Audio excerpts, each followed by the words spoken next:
This is Folsom Prison. It holds at the present time 1,800 men. One of them is Timothy Leary. He was brought here after 4 months in solitary confinement at California Men's Colony in San Luis Obispo. Usually at this time, I would be going in to visit him. I'm allowed to see him 4 times a month. Today, instead, the cameras are going to be going in. This time, since his exile and his imprisonment, he is going to be allowed to speak. For those of you who know him, he is relaxed and he looks well. But behind the camera sits the warden, the assistant warden, and probably the captain of the guard. I am Joanna Leary, and I'd like to see him out of here as quick as possible. It's a long way from Harvard and West Point to Folsom State Prison.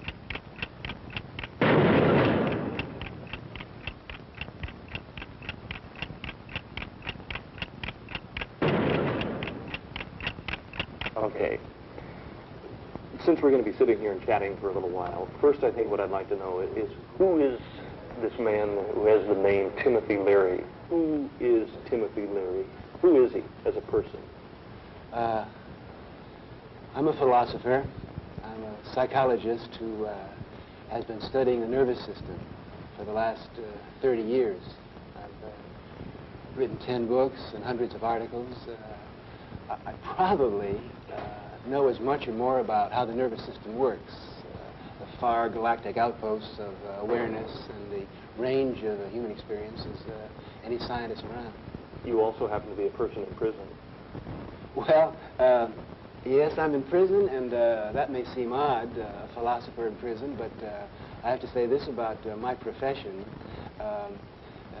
The best philosophers often end up in prison. If you're a good baseball player, you end up in the major leagues. If you're a really successful politician, you end up in Washington, I'm sorry to say. If you're really a good philosopher, you're coming out with new ideas about the 7 great destiny questions that are going to rattle the walls of the social institution. Most of the men that I model myself after have been lucky if they got away with just being in prison for their ideas. As far as the general public's concerned, you're probably best known for your views on drugs. When did you really get started working with drugs? Starting in 1960 at Harvard University. And what role? How? Well, for many years before that, as a psychologist and one studying the nervous system, knowing that the nervous system is the key to all human knowledge, I've been looking for instruments just like microscopes, to see how the mind and nervous system works. And in the 1960s, as we all know very well, drugs came along as modes of expanding culture, just like telescopes and microscopes. The nervous system is a biochemical structure, and drugs are the fuels or the instruments, just like tractors and jet engines expand our muscles and our legs and that sort of thing. If you're going to study the nervous system, drugs are one of the major tools. You were looking at it from a research view. Did you ever go away from that view, or every time that you worked with drugs, were you looking at it from research? Well, the philosopher is looking not just at the narrow research aspects, but for the implications. The great questions are, where did we come from, where are we going, we're on this planet, this spaceship Earth, how are we going to go along with each other, how can we use our heads? So that I've always been interested in finding ways of using our nervous system as an instrument to answer the basic questions of life. I think any scientist who really gets to the frontier of his science gets to these basic questions, gets kind of mystical, gets philosophic, it's inevitable, and I've accepted that responsibility. I think we need, at this time, a new philosophy. We've run out of the great navigational ideas of how we're going to get the great ship moving in the right direction. 10 years ago, you did have philosophy and a hallucinogenic revolution. What were you really advocating then? Well, my main message is use your head, specifically. Learn how to use your nervous system. It's this, for the last 15 years, I've been studying my own nervous system. I've gotten to use my own nervous system the way Leeuwenhoek and the first men that got the microscope, or Galileo, the first guy that got the telescope. It takes years to learn how to focus it and dial it and tune it. I know that the nervous system is a computer. We can program it in many different directions. It's like a series of motion picture or television cameras. We can focus it and turn it around on different objects. It's electronic, it's electric, and we can dial it and tune it. It's there to be used. And the challenge of the human race right now, I call it the neurological age we're going into. We've got to learn how to use our head. Are you ahead of your time? Is that why you haven't been accepted totally yet? Are you too far ahead of... Yes, I'm in a kind of a time warp. I definitely am ahead of it. Now, there's a question whether I may be off in the right direction, and perhaps the great center movement of society and science won't follow me. These are the risks that the far-out scientist takes. But I have a certain empirical experimental proof that I'm not entirely wrong, because most everything that I said in 1962, 63, my testimony before Senate committees about how we could avoid a drug in this country, in those days I was almost alone as a voice saying this is going to happen and beware, don't let it happen. And I was considered pretty radical, for example, saying that marijuana should not be criminalized, that LSD should be turned over to the government to be treated like fissionable material, like atomic. In the subsequent years, most of my prophecies have come true, and many very conservative organs like the American Medical Association, the American Psychiatric Association, the American Bar Association, even William Buckley, the conservative writer and television star, they're all coming around to positions that I was considered radical in espousing in the 1960s. I believe you said 10 years ago that you wanted to change the spiritual level of the United States. Did you think of yourself as a drug messiah back in those days? You started your own church? Well, if you hadn't asked me about drugs today, I wouldn't have brought it up. I'd talk about the nervous system. I'd talk about how we can use our knowledge to make this country a better place. I'd talk about how to reduce crime and that sort of thing. I want to point out that you're the one that's asking a question about drugs. Now, I know I have to answer a question about drugs because I've been labeled, as we say in prison, that's on my jacket. But I have no more to do with drugs than Einstein has to do with the atomic bomb. Now. All the way through. You never did 10 years ago. Well, when I was lecturing, if you read my books, less than 10% of any book I've ever written, or 10 or 50% of any lecture I've ever given, is on drugs. And usually the drug question came up in the question and answer periods afterward. Now, when Albert Einstein got to the particular heaven or Folsom Prison hell, wherever his destiny led him, and he began talking about the equations of space-time and the relativity theory, I know that there's a reporter or a television man saying, yeah, Albert, but what about the atomic bomb? And he'll say, yeah, it's true that there were those crazy mixed-up kids got a hold of that atomic bomb on the basis of my theories and blew up Nagasaki and Hiroshima. So I have to take the responsibility for drugs as being one part of the philosophy that I've been teaching and studying and working on. Are you saying 10 years ago that the news media just totally blew out of proportion what you were actually trying to achieve? Did you not advocate LSD? No, I never advocated drugs. I defended drugs, different drugs, against unscientific charges. But as soon as you start saying marijuana is not a killer drug, you become an advocate. In the people's mind. Yeah, as I look in this camera and realize that people are going to be watching this program, I think it's safe to say that maybe a third of the audience generally likes me. They think I'm a philosopher in prison for my ideas, and they don't want me in prison. But I think there's another third that really dislikes me intensely and thinks that I've led the young people astray. There's another third probably that couldn't care less. You're busy enough with your own lives that my debate with the United States government is no concern of yours. There's one thing that's true of almost everyone involved in these debates. They don't really know what I've been saying. I think that very few people who are watching this program have read my books. Now we know how the media labels people, how they label Eagleton, how they label Muskie. It's the great sensation game. And it's very hard once they lay a label on you that way to fight back. When was it that various local and government officials started putting pressure on you because of the views that were made known by the news media on drugs and so on? Well, I don't know how many Americans know this, but I have the honor of being the person that started G. Gordon Liddy on his meteoric career. As much as anyone in this country, I put Gordon Liddy in the White House. He was out after you, wasn't he? Yeah, he was an assistant DA near Millbrook, New York, where I had a scientific center where we were studying consciousness. And Gordon was a very ambitious, now, of course, there are millions of people kind of going along on his trip. And in those days, he was the first time that I was harassed by the law was on a Saturday night at midnight.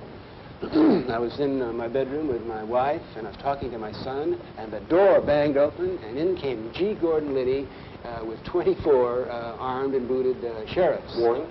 They have a warrant in hand? Yeah, but the warrant was they found no marijuana. The warrant was thrown out. They did confiscate a little plant that we had on peat moss, which was a geranium. But Gordon Liddy then ran for Congress on the basis that he had driven me out of the county, and from there he went to White House as a drug expert. And how did Gordon Liddy get to be a drug expert? Because he had fought Timothy Leary. This has been well known. It's been testified to recently. And that was 1966, and since then I've been in continual, I know exactly how that system works, and phones being bugged, being harassed, and so forth. They tried it out on me before they tried it out on Senator Muskie and Senator McGovern. If I recall, you recently filed a suit to close Folsom. Yes, with the help of some prisoners. There's a small group of prisoners here who are attempting to set up an educational program. It's called Probe. They're trying to get it authorized, and they helped me. This is a brief filed and written by called Jailhouse Lawyers. We want to close the prisons because they set up a condition of slavery, involuntary servitude, and the brief spells out how we can deal with the prisoner problem without caging men in a way that's very unconstitutional. And we hope to do it, of course, very legally and with the cooperation of the prison guards and administration. There's something in this for everybody. One thing, I see the United States and the human situation like a nervous system. We're all in touch. I think the problem has been that we've gotten out of touch with each other. We've got to use technology to get into close communication, so that everything we're doing here now is legal. It's with the knowledge of the prison authorities. We want to bring them in. We want to raise their salaries. We want to give them compensation adequate to their problem, because they're facing the crucial problem of how to change men's minds and solve crimes. But we're not against anyone. Certainly 10 years ago you were giving advice to people. What advice would you give young people today? Well, you know, I've been off the air for 3.5 years and I haven't been giving any advice. I've been letting other people take over to see how good the advice is that they could pass on. My main advice to everyone is we've got to learn how to use our heads. We've got to realize that the nervous system can be used as an instrument to help us understand why we're here and where we're going. I think we've got to change. We'd like to see the United States move into its third century with the same spirit we had 200 years ago, a spirit of novelty, of there's something great and imaginative and freeing, so that we can have the pride that Americans used to feel. Now, as I look around since I've been back, I don't see that Mr. Nixon or the Democrats have a program that's going to lead us into the third century with this vigor that we need. We'll limp or crawl or kind of stagger into the third century, which I think is a tragedy. So I don't have any advice for anyone. I'm just simply saying that we're going to be broadcasting our ideas of hope and of confidence and of courage, and we don't say we're right, but God knows we're about ready for a new philosophy. It's going to come. You say you aren't giving advice. Would you give advice on the use of drugs nowadays? Yeah, I should do that, and I'll look right into the eyes of everyone that's watching this program and say that I don't urge you to take LSD in particular. LSD is the most powerful substance that the human being has ever developed for influencing the mind. I've used the comparison of nuclear energy or a fissionable material. I think that in the right hands and scientific and disciplined and hopeful people, it will bring about changes. But I don't want anyone to listen to this broadcast to get any other message that I'm telling you, stay away from LSD. In the first place, 99% of what's called LSD is LSD. And 99% of the things that are said about LSD are totally lies or fabrications.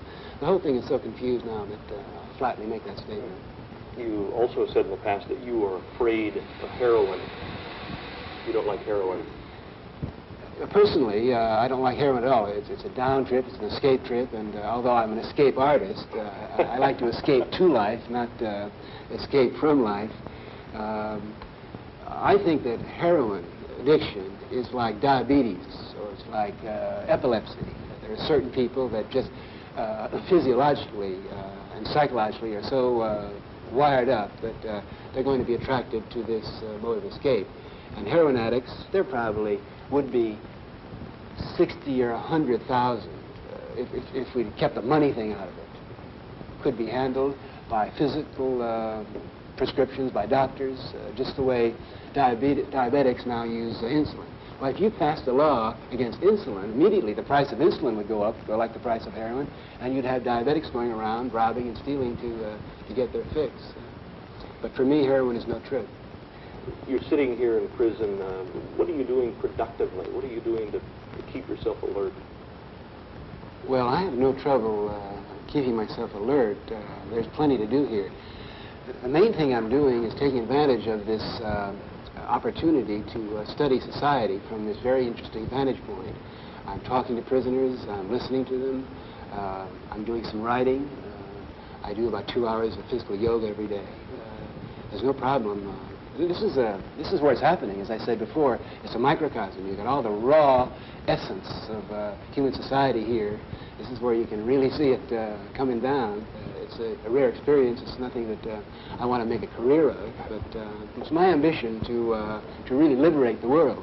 Why not? I mean, why settle for anything less? And I have a sense of humor about it. I know the odds are against me, but we only have a few years here. Let's try to leave this spaceship a better place. And all the models and all the philosophers and all the men that I think have really liberated humanity have all done their time on the outside. I want to get back in. I think I belong in American society. I think that a society that imprisons its philosophers is playing with very bad magic. You just can't imprison ideas. You've been arrested a number of times for possession of marijuana. Were any of those legitimate? No, as a matter of fact, I've never been legitimately arrested. I'm in prison now because one evening I was in a parked car and a policeman came up to the car and opened the door against my wishes, made a pass of the ashtray and said, "You're under arrest for," I said, "For what?" He said, "For marijuana." I said, "What marijuana?" He reached in his pocket. He pulled out 2 joints that I'd never seen before, half joints, and said, "You're under arrest." A year later, an Orange County, Orange County jury believed the policeman's story and found me guilty of possession of marijuana.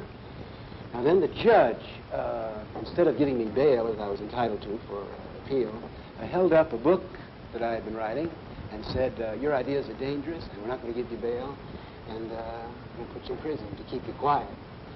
Now, I'm not complaining, because I think I should have been shut up then. I've been around the United States for 10 years talking and spreading my message, and I think it's good in a public life to a chance to lay back and to see what the opposition is going to do. As a matter of fact, when I was arrested, I was running for governor of California, and I published position papers on how to gradually eliminate taxes, how to eliminate crime, how to eliminate the drug abuse problem, and so forth. I thought I'd lay back for a couple of years and see how well the other side was going to do. But last January in Afghanistan, the American government agents, they're part of that same Leary Narcotics Bureau group, stole my passport illegally, kidnapped me. Valid passport? It was a valid passport on the sovereign territory of Afghanistan, kidnapped me, put me in a plane, brought me back, and now I'm in Folsom Prison, and I'm broadcasting again. Now, I didn't want to come back. I was happy over there. I was consulting with other governments on how they could avoid the crime and the drug problem we have here. But now that I'm back, I am going to be broadcasting. You say that arrest was not a legitimate one. Let me rephrase that. Do you think the sentence was put on you extra tough because you are Tim Leary? I don't think, first of all, I don't think that anyone should go to prison for the possession of marijuana. So it's unfair for everybody. I don't think there's any question, though, that if another middle-aged, middle-class person was found with 2 of these in their pocket, they wouldn't be doing prison time. But I am Timothy Leary. I don't think it's so much my ideas, because there are a lot of people running around preaching new ideas. The reason I'm in prison is because my ideas were listened to by millions of people. They got a little too popular. That's my version of it. Briefly, I know you took a number of pages in your newest book to explain how you broke out of prison, but briefly tell us how you did it.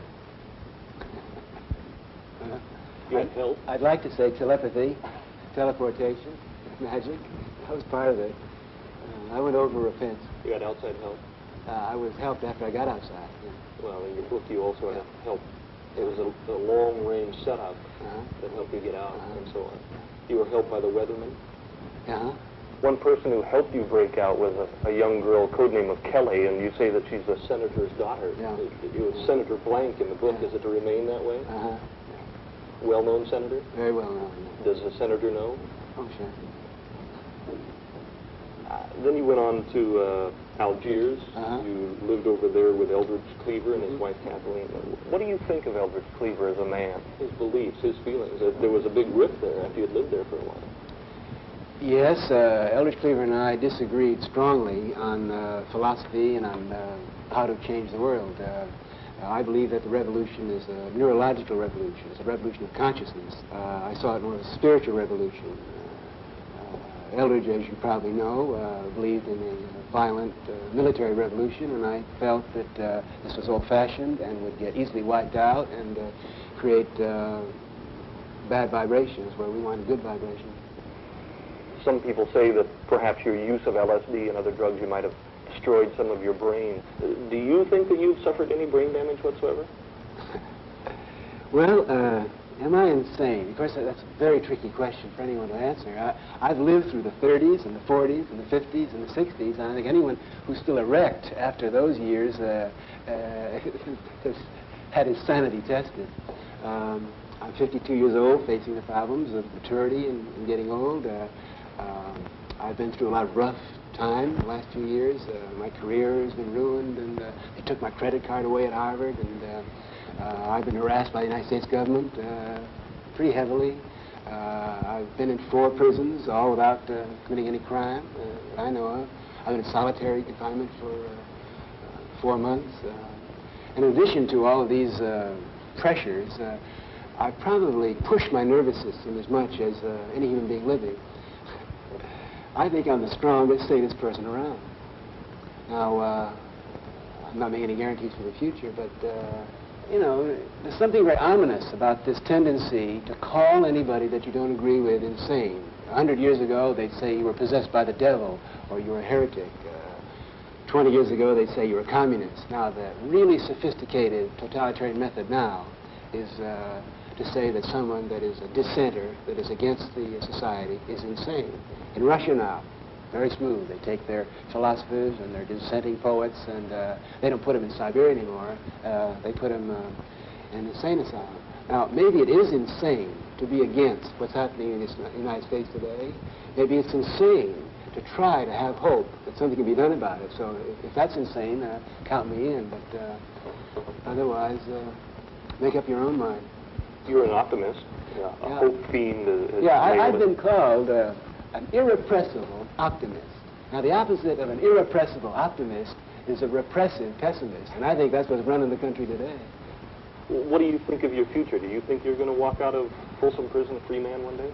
I think my future is very interconnected with the future of this country. You just can't keep your philosophers in prison. If I am kept in prison, it's going to be a very bad symptom for freedom and for hope and for union. Sitting here during the interview, I've noticed the symbol on your shirt. What is that for? This is a very interesting symbol for some of us. This is a replica of the remnants of a living organism that was found on a meteorite that came from interstellar or extraplanetary space. This is proof that life exists somewhere off our planet. Now, we feel that this is the first contact with a higher intelligence, or somewhere out there there's another point of view. And we've taken this as a symbol of the new hope philosophy that we're talking about.